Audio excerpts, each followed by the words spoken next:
자, 시작할까요? 자, 이제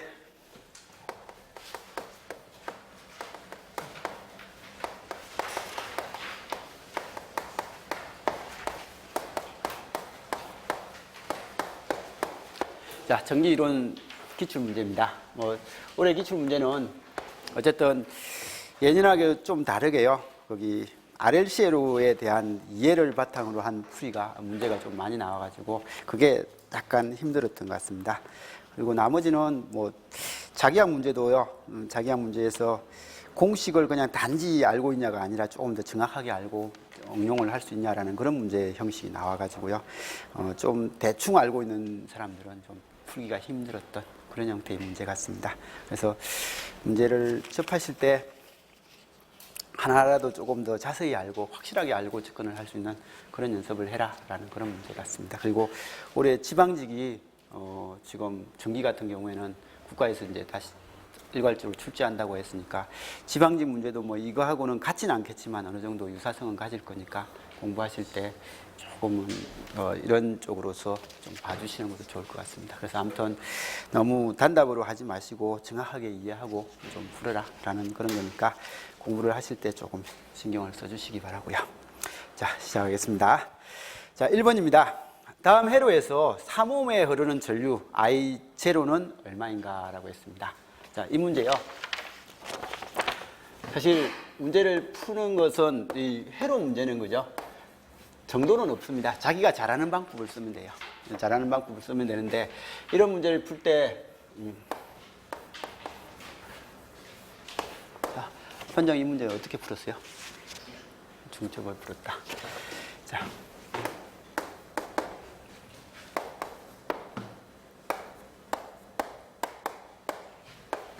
중첩을 풀어도 되고요.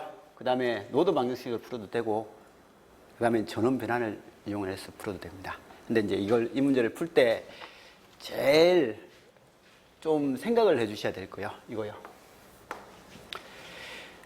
하나의, 여기 노드 방정식을 풀든지 뭘 하든지 하나의 노드에서, 그죠? 여기서 노드가 아니라 하나의 가지에서 이런 형태에서 이쪽하고 이쪽의 관계에서 전류원과 직렬로 연결되어 있는 저항. 이거 아무런 쓸모 없죠. 우리가 회로에서 사족이라고 하는 회로가 두 가지 있잖아요. 전압원과 병렬로 연결되어 있는 저항. 이거 있으나 없으나 뒷단에 영향을 주는 것은 똑같이 줍니다. 그죠? 그리고 전류원과 직렬로 연결되어 있는 저항. 이거 있으나 없으나 뒷단에 들어가는 전류는 일정하고요. 일정하고 이거 있으나 없으나 뒷단에 들어가는 전압은 일정해요. 그래서 이런 회로에서 사족 형태가 되는 두 가지 대표적인 게 예하고 예입니다. 그래서 예하고 예가 보이면 없애주고 시작을 하세요. 그래야 보기가 조금 더 편합니다. 물론 이거 없애지 않아도 회로 해석은 되는데 이런 것들 이렇게 없애주고 얘는 단락시켜서 없애버리죠. 그죠? 그래서 이렇게 해주는 연습은 좀 해두시기 바라고요. 그 다음에 이제 두 번째로 예를 해석할 때 중첩을 푸는 것은 맡기겠습니다. 근데 중첩은 그냥 두 개 풀면 되니까. 근데 이거 풀 때요. 회로에서 1옴, 3옴, 12V 이렇게 존재한다고 생각하는 거하고 이렇게 존재한다고 생각하는 거에서 이거 양단 전압은요. 이거 양단 전압은 이게 이렇게 돼 있든지 이렇게 돼 있든지 양단 전압은 같다라는 것도 생각을 해주시기 바랍니다. 이게 같다고 생각을 하고 회로를 해석을 해야 회로 해석이 좀 빨리 됩니다. 그래서 회로를 해석하실 때 이 부분하고 이 부분을 제가 노드 방정식을 세울 거예요. 노드 방정식을 세우면 여기서 기준 노드 세우고 여기 전압을 잡으면 이 전류의 합은 같다. 0이다. 라고 그렇게 세울 건데 그러면 이때 이걸 이렇게 보면 보기가 불편해요. 그래서 이렇게 보면 보기 불편하지만 이 길에서는 저항이 먼저 있던 뒤에 있던 흐르는 전류의 양은 변화가 없거든요. 변화가 없으니까 우리가 보기 편한 건 이겁니다. 그래서 이렇게 머릿속으로는 바꿔서 생각을 할 수 있어야 된다 라는 그런 거고 그것만 잘 되면요. 잘 되면 그냥 노드 방정식을 일단 먼저 풀게요. 여기 기준 노드 VA 해가지고 하니까 이거는 3, I1, I2, I3 하면 첫 문제니까 이렇게 하고 나머지 문제는 그냥 바로 쓰겠습니다. I1은 3A 하고요. I2는 2분의 VA고 I3는 이제 4분의죠. 1 더하기 3이니까 4분의입니다. 4분의 VA 빼기 12. 그래서 이렇게 있으면 1분의 VA 빼기 12를 해야 될지 고민을 하거든요. 고민을 하는데 이렇게 가는 회로에 있어서는 얘가 어디에 있든지 상관이 없거든요. 그래서 상관이 없으니까 이렇게 생각을 하면 4분의 VA 빼기 12 해야 된다는 건 당연히 알 수 있거든요. 그래서 이렇게 좀 봐주시고, 그래서 이건 3 더하기 2분의 VA 더하기 4분의 VA 빼기 12는 0이다 라고 해가지고 양변에 4 곱하면요,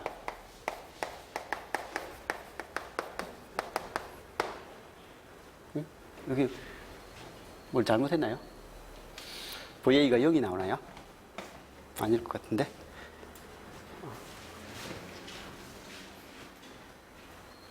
첫 문제부터 왜 이래요? 이게.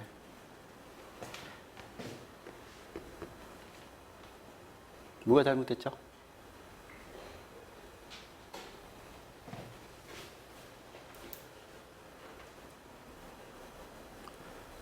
수치가 잘못된 거 있나요? 일단 뭐가 잘못됐죠?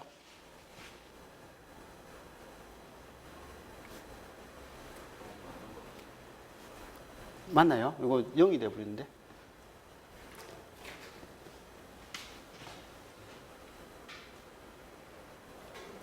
제가 이렇게 안 풀어가지고 이게 푸는 거 보여주고 하려고 했는데 순간 당황스럽네요. 우리 다시 할까요? 참, 이거 뭘 잘못한 거 있나요?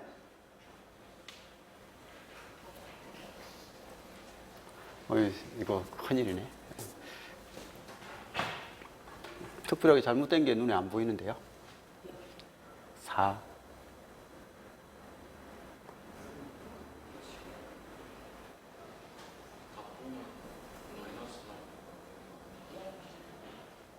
예?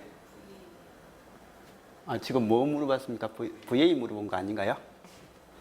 I0 물어봤구나. 예, 죄송합니다. 그래서 좀 답이 안 나와가지고, 이거 I0 물어본 걸 아니라 VA가 0인 줄 알고요. 그래서 아무튼 이렇게 하면 VA가 0이죠, 그죠? 3VA는 0이니까 VA는 0입니다. 그래서 이게 0이니까, 그러면 이제 이게 0V고요. 10이니까 4옴에 12 해가지고 흐르는 전류는 이렇게 흐르겠죠, 그죠? 그래서 이렇게 전류가 흐를 겁니다. 이렇게 흐를 거니까 4분의 12 하니까 3A죠. 3A 하니까 여기 3A다. 뭐 이렇게 풀면 됩니다. 근데 이 풀이를 제가 이렇게 안 풀었다고 했는데 저는 실제로 이렇게 안 풉니다. 그래서 노드 방정식을 세우면 된다라는 걸 보여주려고 이렇게 한 거고요. 그러면 이걸 시험장에서는 어떻게 풀 거냐라고 하면 이거 아까 전에 없다고 하라고 했죠. 이거 전원 변환하세요. 그럼 바로 나옵니다. 그래서 전원 변환만 딱 하고 보면요. 봐요. 전원 변환 우리 다 알죠? 이것만 그래도 오늘 계속 봐야 되니까 이거 하나만 봅시다. 요거하고 요거죠, 그죠? 이해로하고 등가가 되려면 여기서 부하가 없을 때 VOC요. VOC는 이건 이 전류는 이렇게 다 흐를 거니까 이거 R, 이거 I 하면 RI입니다. 여기에 VOC는요. VOC는 이거 E라고 하면 E예요. 이해로하고 이해로 같아야 됩니다. 이해로에서 이 값과 이해로에서 이 값이 같으면 이거 두 개 등가입니다. 그 다음에요. 여기에 흐른 전류 ISC죠. ISC R분의 E죠. 이것도요. 여기에 흐르는 전류 이 전류 이게 ISC죠. 이건 이 전류가 저항이 있고 단락이니까 모두 다 이렇게 오겠죠, 그죠? 그래서 이건 IE입니다. 이렇게 되다 보니까 그러면 지금 이제 VOC는 이 값하고 같아야 되고요. 그 다음에 ISC는 이 값하고 같아야 되죠, 그죠? 그래서 이 값하고 같아야만 얘가 등가회로가 될 수 있습니다. 그래서 우리 맨날 하는 거요. 여기 10V에 10V에 2Ω입니다. 그럼 여기 단락하면 흐르는 전류 얼마죠? 흐르는 전류는 2분의 10이니까 5A죠, 그죠? 그래서 ISC가 5A다. 그러면 여기 5A라는 거죠. 5A고 그 다음에 이게 10V거든요. VOC를 하면 이 양단은 10이거든요. 그럼 여기 10이 되려면 여기 5A가 전류가 이렇게 흘러가지고 10이 나오려면 이 저항은 얼마가 돼야 된다고요? 이 저항은 2ohm이 돼야 되죠. 그죠? 그래서 맨날 이 저항하고 이 저항은 무조건 같은 저항 달아주고 그 다음에 여기 진압은 이거 하면 이게 나와야 되고 그 다음에 여기 단락시키면 흐르는 전류는 이게 나와야 된다. 이게 전원 변환이잖아요. 그죠? 그래서 이 전원 변환을 자유롭게 하는 사람들은요, 이거 보자마자 2ohm에 3A거든요. 2ohm에 3A니까 이건 보자마자 어떻게 풀어요? 이렇게 바꾸는 거죠. 전원 변환을 할 때는 전류의 방향이 아래쪽이면 전압도 전류를 아래로 흘려주는 방향, 전류의 방향이 위쪽이면 전압도 전류를 위로 바꿔주는 방향, 그것만 생각하면 되죠.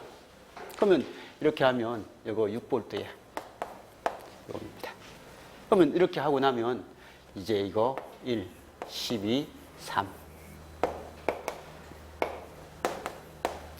이렇게 되니까 3ohm, 1ohm, 2ohm 총 몇 ohm요? 6ohm이고 전압은 18V죠. 그러면 6ohm에 18V니까 흐르는 전류 얼마야? 이건 3A. 이렇게 바로 나오죠. 그죠? 그래서 바로 나오니까 이렇게 올라가는 전류는 3인데 내려가는 전류가 얼마냐라고 했으니까 -3.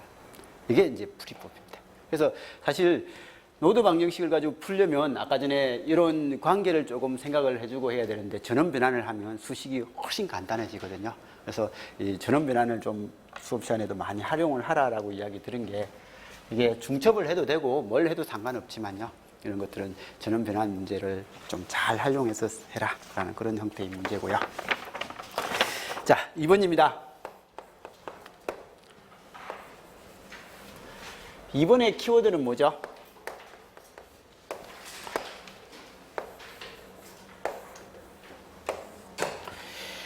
이번의 키워드는 정상 상태죠. 그죠? 그래서 정상 상태에 대한 소스가 뭡니까요? 직류전원이니까 직류전원에 대한 정상 상태에 대한 해석을 할 줄 아냐? 라는 그런 질문이고, 직류 정상 상태에서 코일은 뭘로 보고요? 코일은 쇼트된 회로로 보고, 콘덴스는요? 이건 개방된 회로로 볼 수 있어야 된다. 라는 이런 내용이죠. 그죠? 그래서 이런 내용이니까 이 그림은 이렇게 바꿔서 그림을 그릴 줄 알아야 되죠.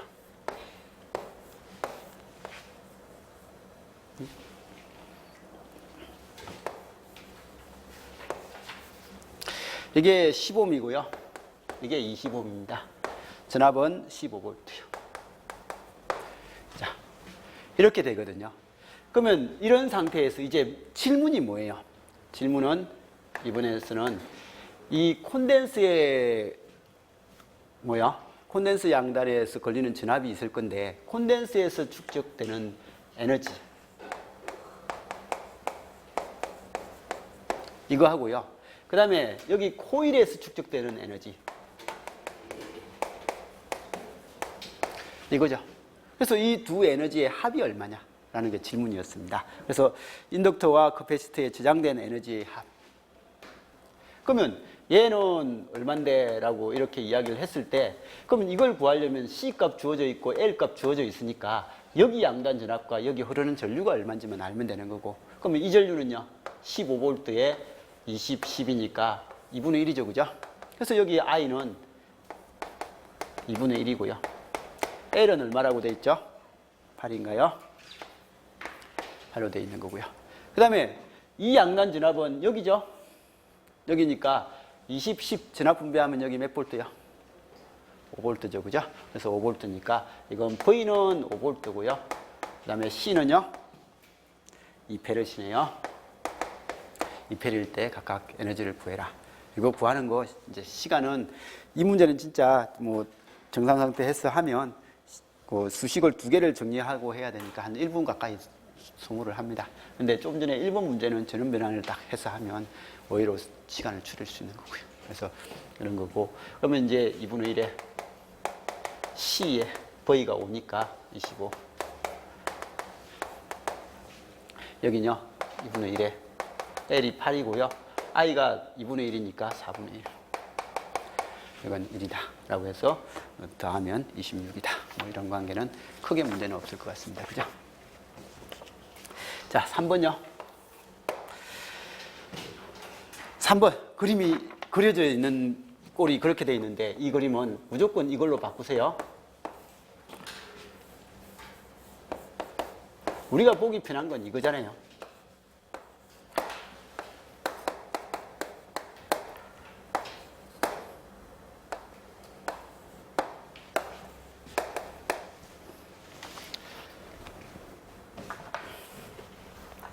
이거죠, 그죠?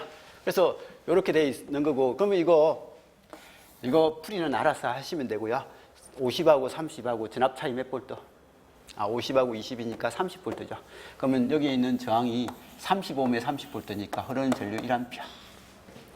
흐르는 전류 1A니까 여기 소모되는 전압은 10볼트. 여기 소모되는 전압은 20볼트. 그러면 여기는 20볼트니까 여기도 20볼트니까 여기는 40볼트. 여기 50볼트인데 여기는 10볼트가 감소되죠, 그죠? 감소되니까 여기 이건 전압 강하의 방향이잖아요, 그죠? 전압 강하의 방향, 전압 강화되고 강화되고 하니까 50에서 10 작아지면 40. 뭐 이렇게 봐도 되고요. 불편하면 뭐요? VA. 모르겠으면 노드 방향 세우면 우리 문제는 다 풀려요. 시간이 좀 걸려서 그렇지. 그러면 이렇게 하면 이전류 더하기 이전류는 0이다. 그러면 이전류는 얼만데? 20분의 VA 빼기 20. 이전류는요, 10분의 VA 빼기 50은 0이다. 양변에 20 곱하면 되나요? VA 빼기 20 더하기 2VA 빼기 100. 그러면 3VA는 120, VA는 40. 이런 형태의 값이 나옵니다. 그래서 이런 형태의 값이 나오니까 뭐 이렇게 해도 시간은 안 걸려요. 근데 이런 문제는 그림이 그렇게 그려져 있어도 이게 내가 보기 편한 그림은 이걸 거다 머릿속으로 환산해가지고 전류 이만큼 흐르면 딱 소모되는 게 얼마니까 남는 건 얼마겠네. 바로 이렇게 구하든지 아니면 노드 방향식 세워서 하시든지 뭐 이런 둘 중에 자기가 편한 방법 택하시면 됩니다. 자, 4번입니다. 히스테리시스 특성 곡선에 대한 설명이다. 옳지 않는 것은이라고 되어 있는데요. 자, 여기 그냥 할까요?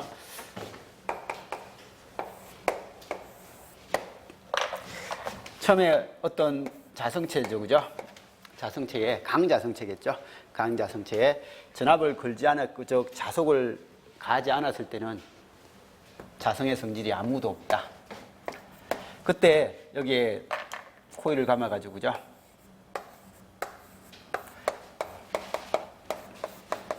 이렇게 감아가지고 자기장을 만들어주면, 내부에 자기장을 이렇게 전류를 흘려가지고 하면 이런 모양의 외부에서 걸어주는 자개죠, 그죠? 외부에서 이렇게 자기장을 걸어줄 겁니다. 자, 솔레노이드의 내부요.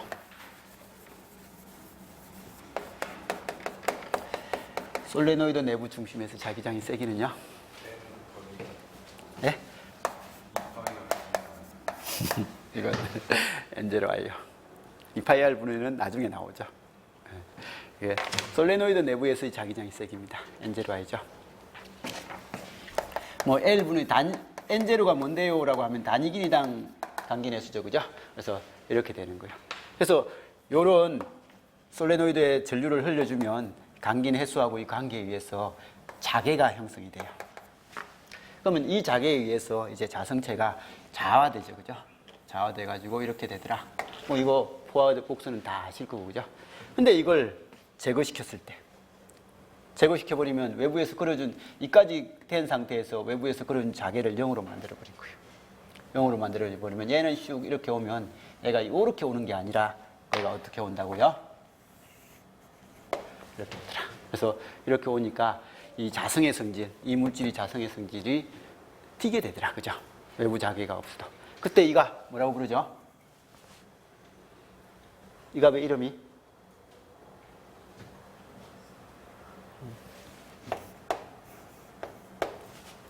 잔류자속 밀도인데 잔류작이라고 하죠. 그죠? 그래서 잔류자속이 존재하더라. 그래서 이런 잔류자속이 존재하는 거고요. 그랬을 때 이 값이 BM이고, 그죠? 이때 이 잔류자기를 없애려면 얘 방향을요, 반대로 해가지고 조금씩 걸면요. 이제 자기를 아까하고 방향을 반대로 걸죠, 그죠? 반대로 걸면 내부의 잔류자기를 없앨 수 있더라. 이때 이 값을 뭐라고 불러요? 이건 이 전류의 방향을 반대로 해가지고 이 자성체의 성질을 0으로 내부 자속을 0으로 만들어주는 여기 크기를 이걸 HC BR인가요? BR이고 HC죠, 그죠? 그래서 HC 보자력이라고 하죠, 그죠? 그래서 보자력이 요만큼 필요하더라. 그리고 이제 세게 걸면요, 다시 얘를 전압을 키워가지고 세게 걸면 다시 이렇게 자화되더라. 이게 뭐야? 이 자성체에서 일어나는 일반적인 현상이죠, 그죠? 그래서 이게 내려올 때 경로하고 위로 올라갈 때의 경로가 서로 다르더라. 그래서 이걸 히스테리 특성 복수입니다 라고 이야기했던 이 관계 정도는 기억을 하시고요. 이때 이 히스테리시스 손실은 주파수에 대해서 어떻게 영향을 미치냐라고 해가지고 우리 히스테리시스 손실 구하는 공식 비례한다. F의 BM의 제곱인가요? 그래서 이런 비례관계 정도는 우리가 알고요. 그 다음에 히스테리시스 손실 나오면 항상 따라 나오는 게 뭐예요? 와류수는요. 두께에다가, 그죠? 두께에다가, 그 다음에 이게 F제곱에 BM제곱. 해가지고, 이런 관계가 있습니다. 그래서, 이런 관계에서 비례하더라라고 해서, 요 두 가지 관계를, 그래도 기기를 공부를 했기 때문에 우리는 다 아는 내용이에요. 그래서 요 관계 둘 중에서 지금은 이걸 물어봤으니까, 히스테리시스 손실은 주파수에 비례하더라. 뭐 이런 관계는 나오죠, 그죠? 근데 우리 기기 공부를 같이 한 거니까 기기 입장에서 봤을 때요, 이 자성체에서 자속의 시간적인 변화를 일으킬 때 나타나는 기전력 구하는 공식 E가 뭐 기본적으로는 dt분의 d파이잖아요, 그죠? 부호 생략입니다. 개념적으로 볼 때는 이거고, 그러면 이때 파이가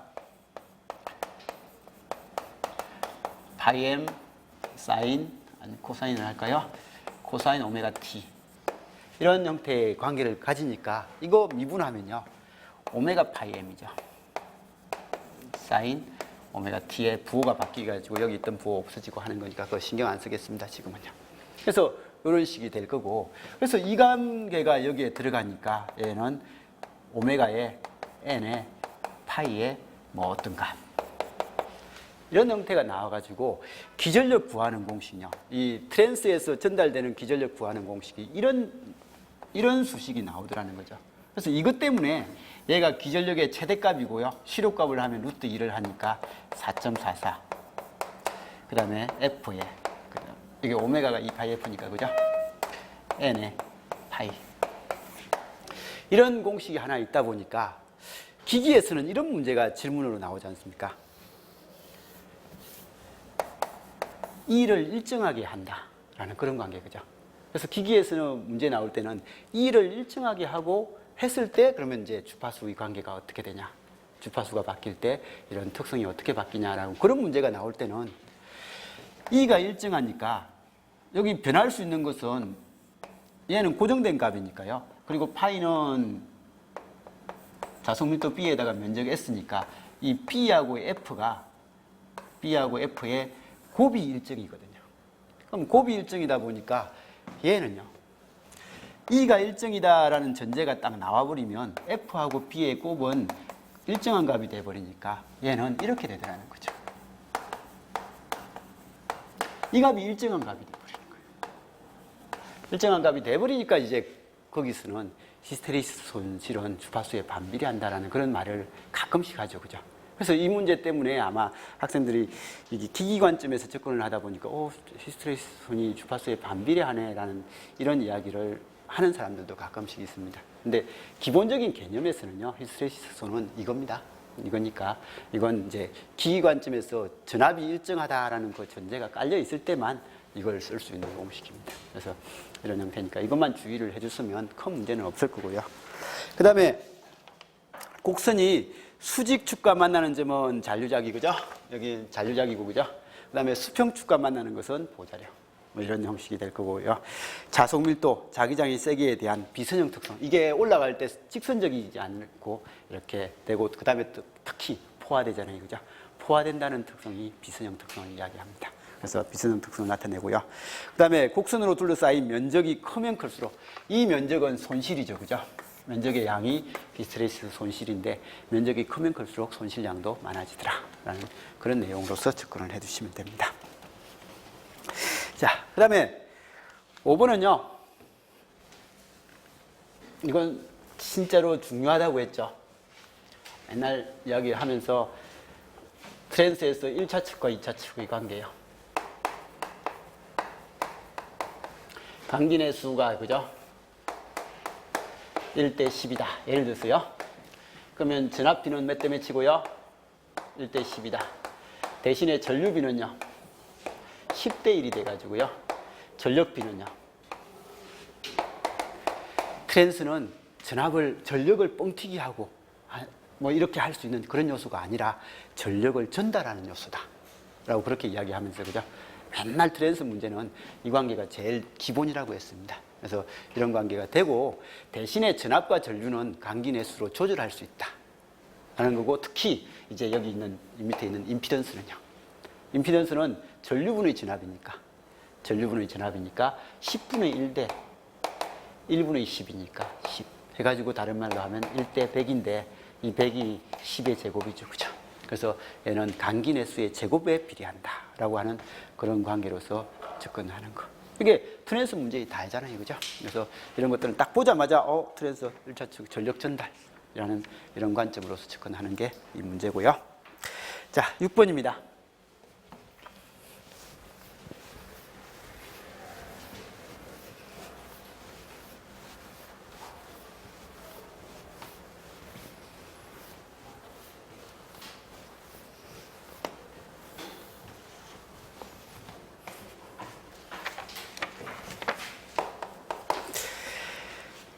비투자율 μS가요 100이고, 단위기당 건선수, 이건 N0가 100이라는 거예요. N0가 100이다. 그리고 이상적인 솔레노이드의 자속 밀도가 B가 주어져 있습니다. B가 0.2 웨버/메타제곱입니다. 이렇게 돼 있을 때 솔레노이드에 흐르는 전류 I는 얼마냐 라고 물어봤습니다. 아까 전 문제예요. 이 자성체의 비투자율이, 이건 자성체입니다. 여기에 지금 이제 길이가 좀 길고요. N이 총 강기 내수는 N입니다. 근데 이게 길이도 모르고 이것도 모르지만 단위 길이당 강기 내수를 딱 보니까 이게 100회라는 거죠. 그죠? 1m당 강기 내수가 100회다. 그때 여기 들어가는 전류하고 여기에 존재하는 자기장의 세기, 자속 밀도의 관계, 이게 뭐냐라는 거죠. 그러면 아까 전에 H는 뭐라고요? N0 I죠. 자, 그래서 이런 거고, 이게 H는, 우리 B는 뭐야? μH니까 H는 μ분의 B, 즉 μ0의 μS의 B, 이렇게 되죠. 그죠? 그래서 이렇게 되니까, 그러면 지금 I 물어봤잖아요. 그죠?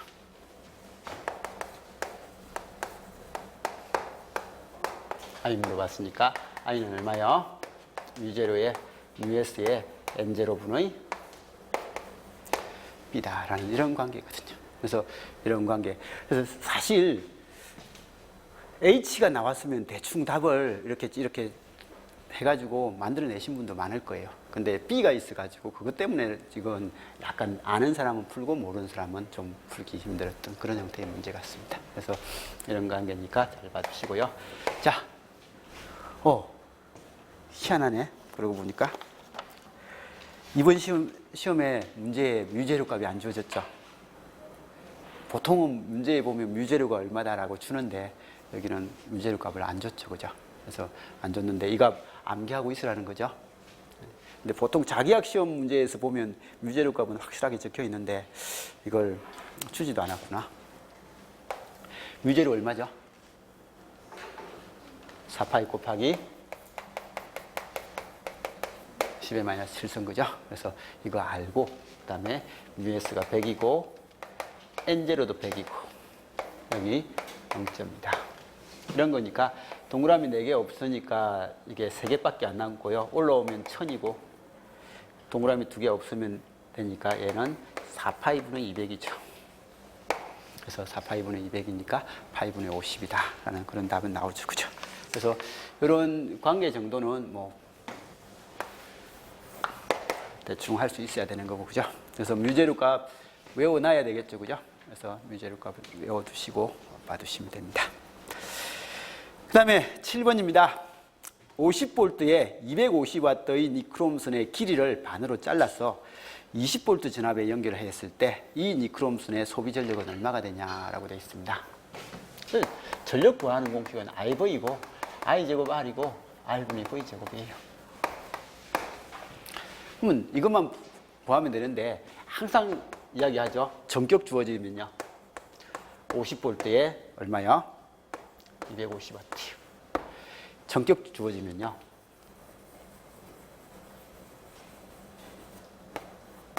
이거죠, 그죠? 이 니크롬선이 있는데 여기 전류 흘리면 이렇게 달려가지고 열나는데요. 열나는데 이때 50V에 250W래요. 그럼 무조건 뭐 구하라고요? 전격 주어지면 전류하고 저항 같이 구해놔라. 그러면 50V에 몇 전압을 걸면요. 여기에 50V에 전압을 걸면 이게 250W라는 전력을 소모하려면 들어가는 전류는 몇 암페어냐? 라고 하니까 몇 암페어고요? 이건 당연히 5암페어죠. 그죠? 그래서 이게 주어지면 I가 5다라는 건 빨리 찾아내고요. 그러면 50V 전압에요. 50V 전압에 5암페어의 전류가 흐르려면 저항이 얼마가 있어야 되냐?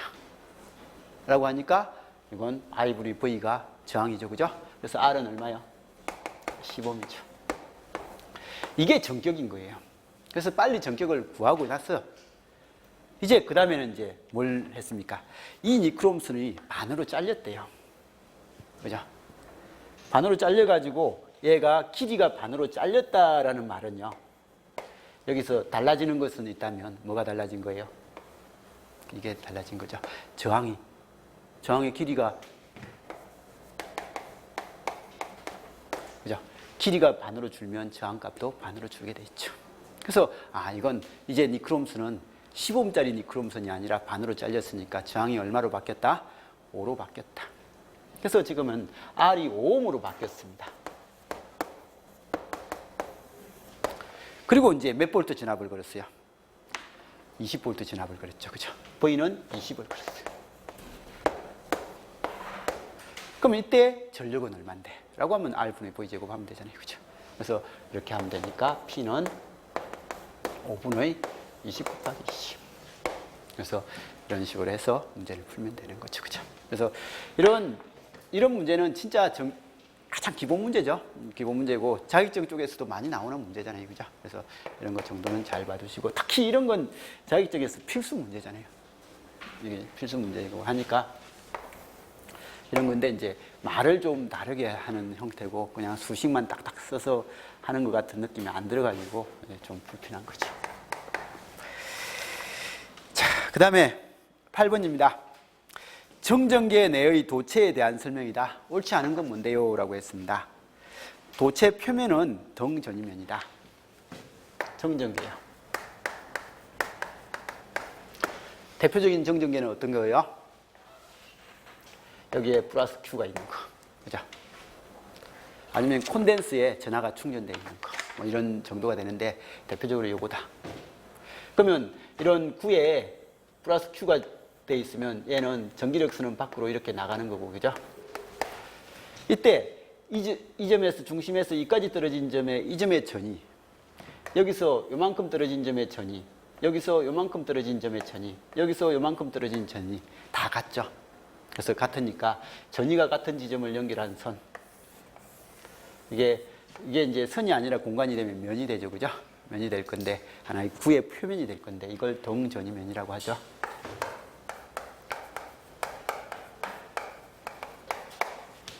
이렇게 이야기하는 거. 이건 우리가 다 아는 거고. 그래서 지금 이제 도체 표면은 하나의 동전이면이 된다라는 것도 상식이죠.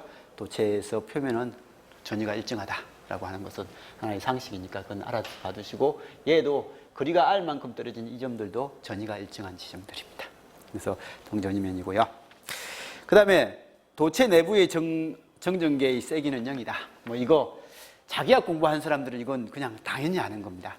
근데 자기학 공부하지 않고 그냥 전기 이론만 공부하면 이걸 공부하기가 좀 쉽지는 않죠. 근데 어쨌든 도체는요, 표면 전이는 전하가 있으면 표면에만 다 몰려요. 표면에만 몰리니까 여기는 전개가 있는데 이 내부에는 동전이니까 전개가 없어요. 전이가 일정한 지점에서는 전이차가 없으니까 전기장도 안 생기거든요. 그래서 안 생기니까 이건 나중에 자기학 하는 사람들은 뭐 당연히 알 거고, 못하는 사람들은 다시 안 나오겠죠. 나올라네요.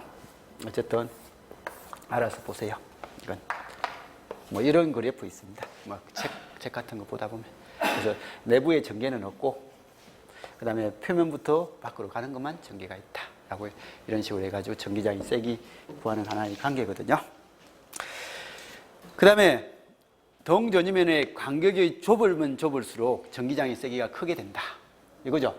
여기가 1V예요. 근데 2V는 이 정도 떨어질 거고 3V는 이렇게 떨어질 거예요. 어쨌든 전기력선이 조밀하게 있으면요. 조밀하게 있으면 이게 좀 더 전개가 세고, 이게 전기력선이 띄엄띄엄 있으면 전기장의 세기가 약하다. 뭐 이런 관계는 그냥 상식이고요. 4번에 도체 표면상에서의 정전계의 세기는 모든 점에서 표면의 접선이 아니라 뭐예요? 이게 표면이잖아요. 그죠? 전기력선은 표면과 접선으로 가는 게 아니라 표면과 항상 수직으로 나가잖아요. 그죠? 그래서 이 동전이면과 전기력선은 항상 수직으로 오죠. 그죠? 교차한다. 이런 내용도 하나 내용이고요. 그리고 도체 표면은 또 뭐고요? 동전이면이고. 라는 그런 조건 때문에 이건 접선인지 법선인지 이런 것들을 구별을 할 줄 아냐. 그래서 이런 것들이 사실 공부할 때 키워드죠. 이쪽 공부할 때 접선이라는 단어가 딱 나오면 아, 이게 접선이 맞나 법선인지 그걸 구별해라 라는 그런 문제니까 딱 문제에서 이 틀리게끔 할 수 있는 요소들 몇 가지 중에 하나니까 이런 것들은 보자마자 이 문제겠구나 생각을 해 주셔야 되고요. 자, 9번입니다. 단상 교류에서 80kW의 유효전력이 역률 80%로 부하에 공급되고 있을 때 옳은 것은이라고 되어 있습니다. 이 문제는 문제를 읽을 때 조금은 유의를 해 주셔야 될 것 같습니다.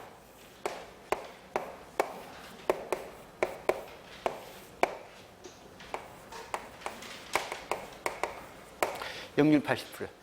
이 문제에 80kW라는 단어를 딱 들었을 때 이 단어는 여기요.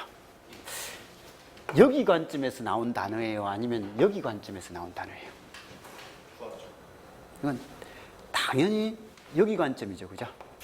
그래서 지금 이제 부하에 지금 이제 소비되려고 있는 전력이 80kW라는 거죠. 그죠?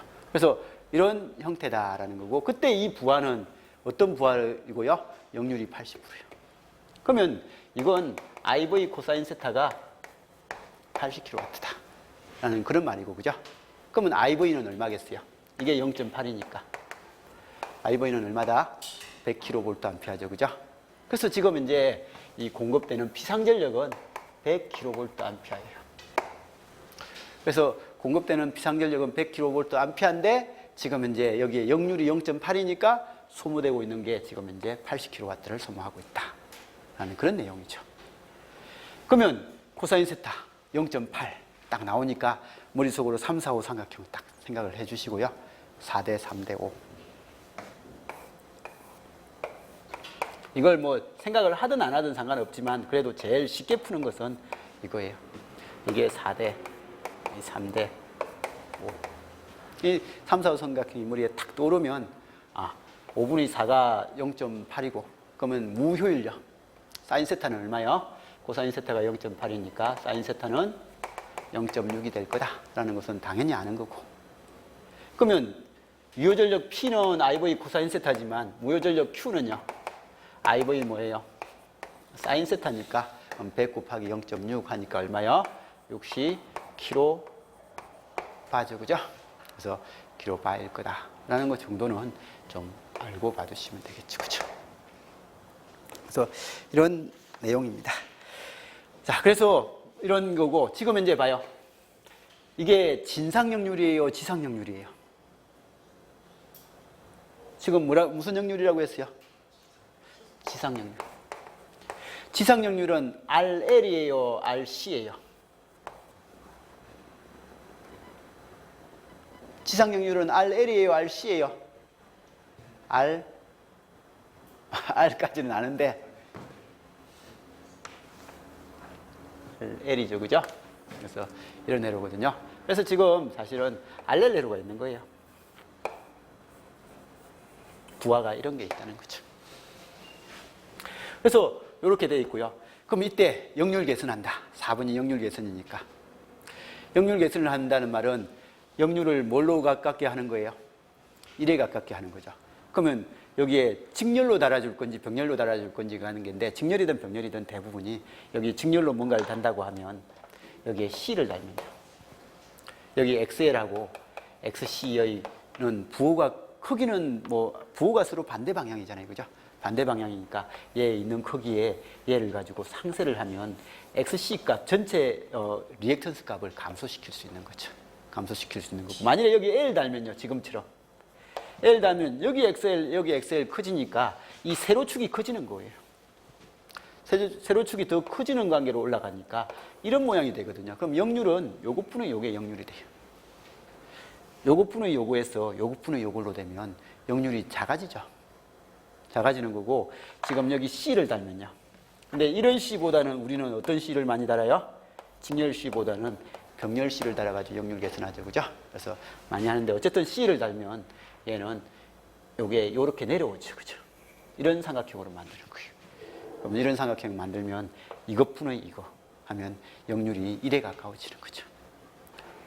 그때 이제 이 C 값을 어떻게 설정을 할 거냐의 관계가 아까 전에 이제 공진 조건 관계로서 이렇게 나오는 형태가 됩니다.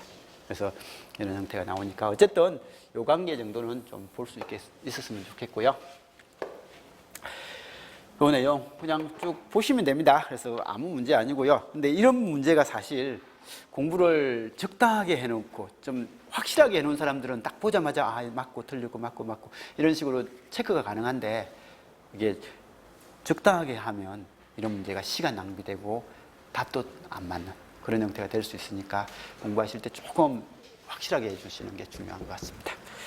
그래서 1번요. 무효전력은 50kB가 아니라 60kB고, 그죠?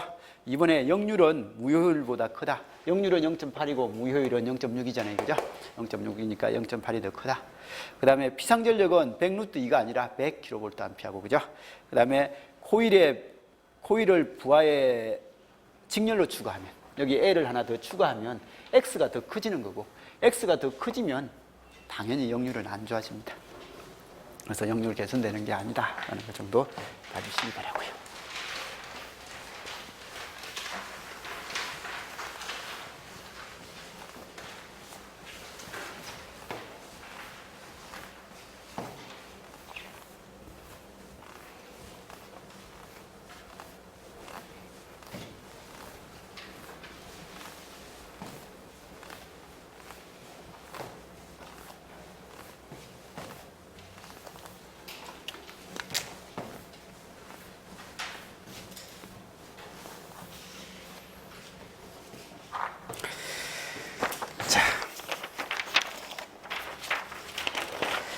그 다음에 10번은요, 다음 회로에서 VST가 20 코사인 T, 여기 진압을 인가했을 때 전류 IST는 얼마냐라고 되어 있습니다.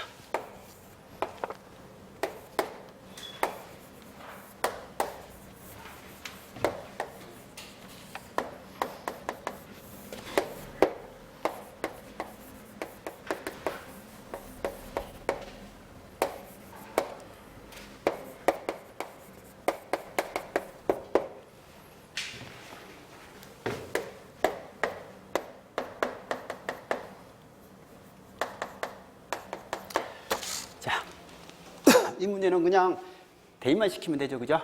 뭘 대입시켜요? 일단 이 문제를 페이지 형태로 쓸 거니까 그걸 형태를 할 때 여기에 오메가가 얼마예요? 1이죠. 그죠? 그래서 오메가가 1이니까 이걸 오메가 대신에 1을 대입시키면 이건 j 오메가 1이잖아요. 그죠? j 오메가 1이니까 여기는 j1이고요. 여기는 j 오메가 c분의 1이니까 마이너스 j1이죠. 그죠? 그래서 이 값을 빨리 찾아내고, 그죠?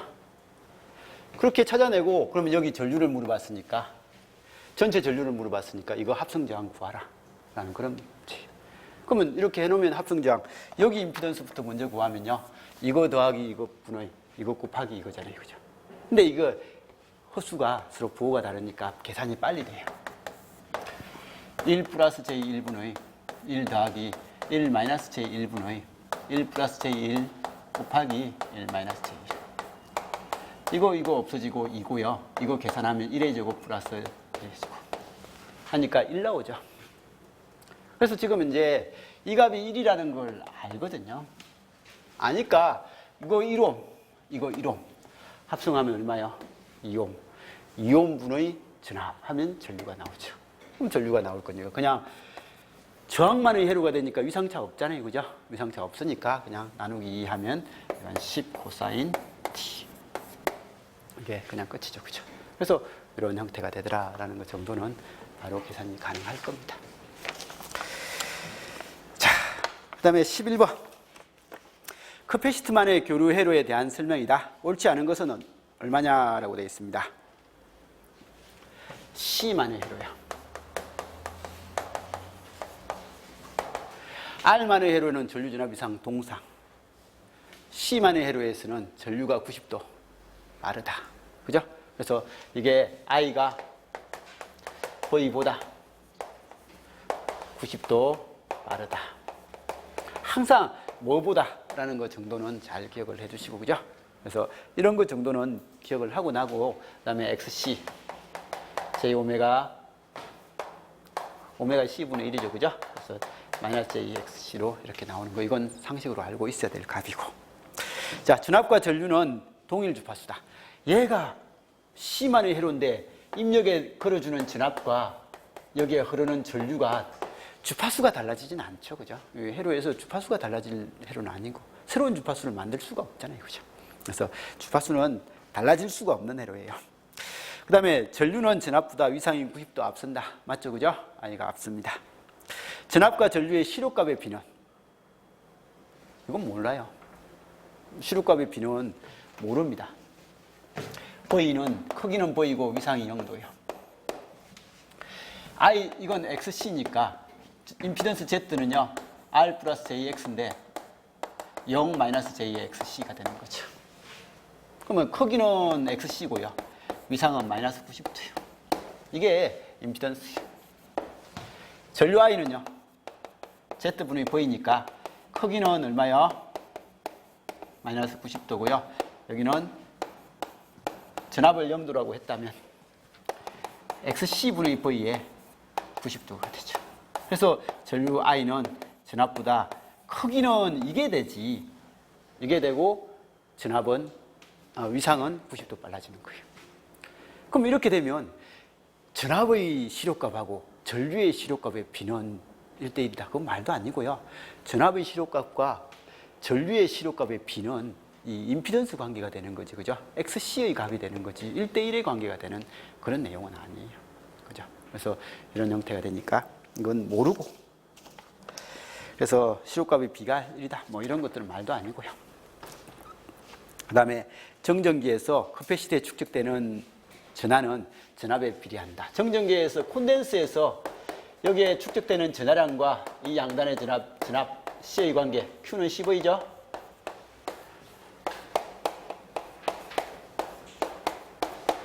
들어가는 전하량 Q잖아요. 그죠? 옛날 이야기했던 거죠. Q하고 V는 항상 비례관계죠. 비례관계가 되더라. 이런 관계는 알아서 봐줄 수 있을 것 같고요. 자, 12번입니다. RLC 직렬내로에서 R 대 XL 대 XC의 비가 1대 2대 1의 그런 형태로 되어 있을 때 역률은 얼만데? 라고 그렇게 물어봤습니다. 그래서 확률은 얼만데? 근데 저기요. 촬영을 몇 분이나 했나요? 50분 했습니다. 이거 10분 만에 못 끝내는 거니까 조금만 쉬었다 합시다. 조금만 쉬었다.